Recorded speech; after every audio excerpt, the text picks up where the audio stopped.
Hello, welcome to another video tutorial.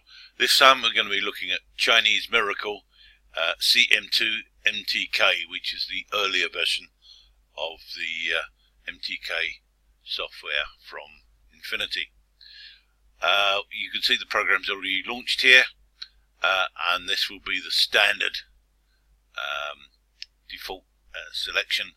And the CPU type FP stands for feature phone. In other words, that's just like a basic old-fashioned Nokia that's got a camera and possibly nothing else, and may play music, but certainly no smartphone.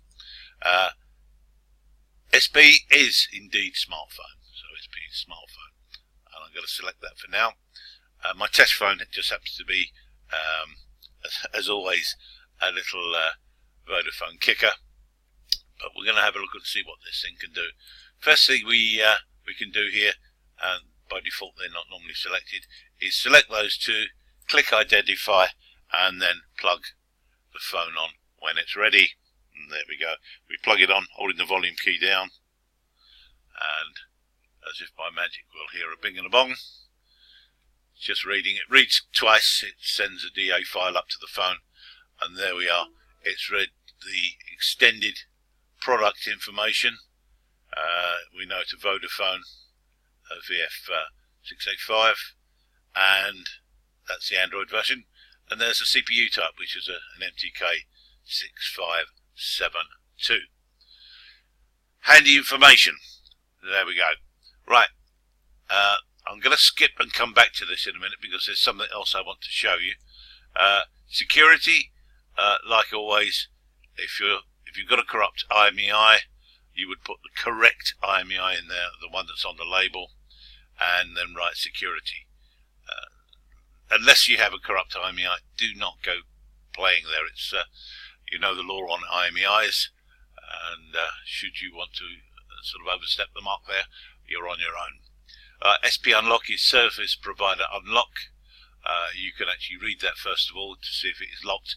Certainly in South Africa we don't lock our phones, but if this phone came in from somewhere like the United Kingdom, it may well have a lock on there. You can read it first of all, see what it's locked to, and then click the service provider unlock button should you wish to unlock it.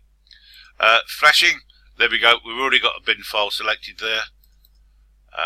That's a binary file that's already been read from the phone. Not written. A scatter file, let's click on this bottom one. If it was a manufacturer's file, it would be a selection of files and a scatter file, and we would go through and load the scatter file. And the scatter file, as I say, is just a text file, and it tells the program what files to flash to the phone and in what order. There we go. Scatter file, very nice name.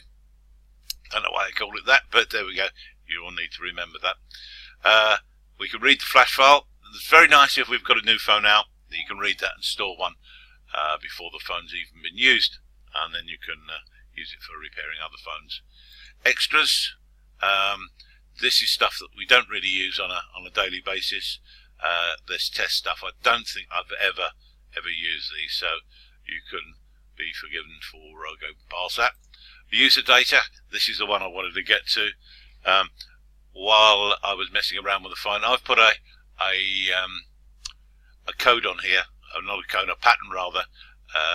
It's in the shape of an L for unlocking the phone. Of course, we wouldn't know that if we'd been given the phone by a customer.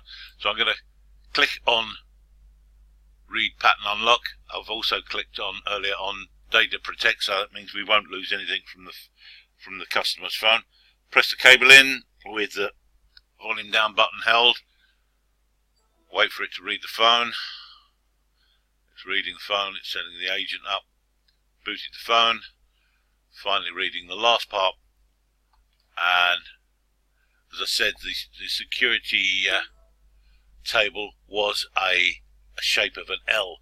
And there we are. Pattern lock sequence is 14789. 14789. Which is an L. There we go. How about that for magic? 14789. There we go. We can tap that in the phone now we know that, and we can unlock it and then reset it once we've entered the phone. Right, so I'm going to come back to this one now, which is service.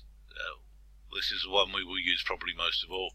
We have the choice here to wipe the user data, just non-volatile memory. Basically, we're going to go for normally for the full factory reset. There is an FRP reset on its own, but let's just quickly do the full factory reset. Again, I will hit the button, wait for the phone, there we go, volume down, cable in, and there we are, we're reading the phone, sending the agent, and that's it. The job is done. It's clearing the data.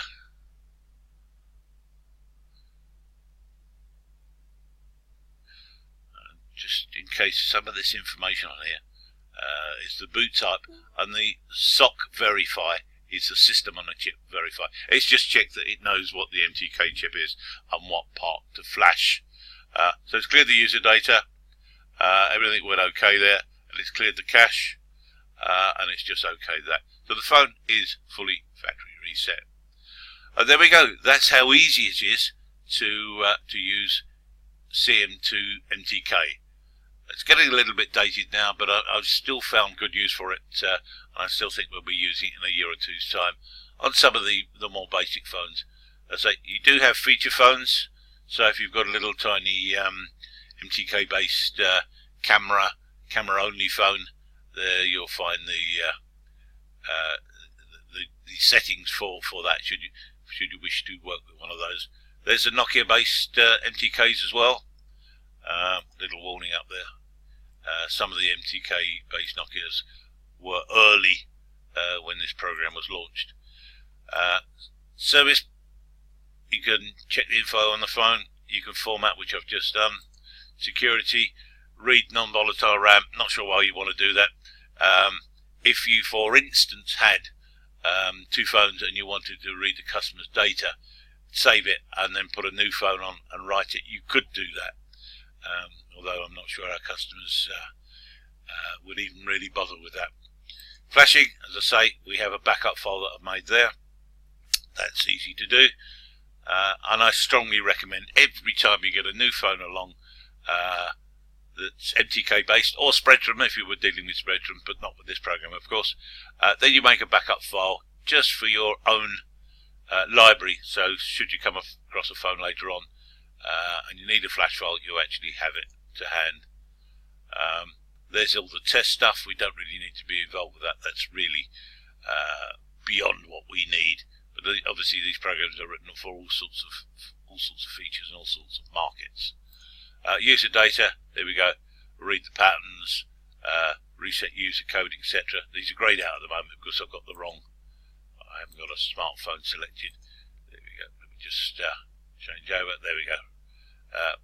You can read user locks as well. So if they had a 1, 2, 3, 4, 5, 6, 7, 8, 9 code or whatever, you could read that, and you can reset the privacy locks on their own and protect the user data if you check there. So sometimes the customers want their data protected. Other times they don't give a hoot. Depends where the phone came from, of course. Well, there we are. Simple as that. Nice to use. MTK base phones and CM2MTK. Right, hopefully we'll see you again very soon in another video tutorial, if I can say it. Enjoy your day. Bye bye.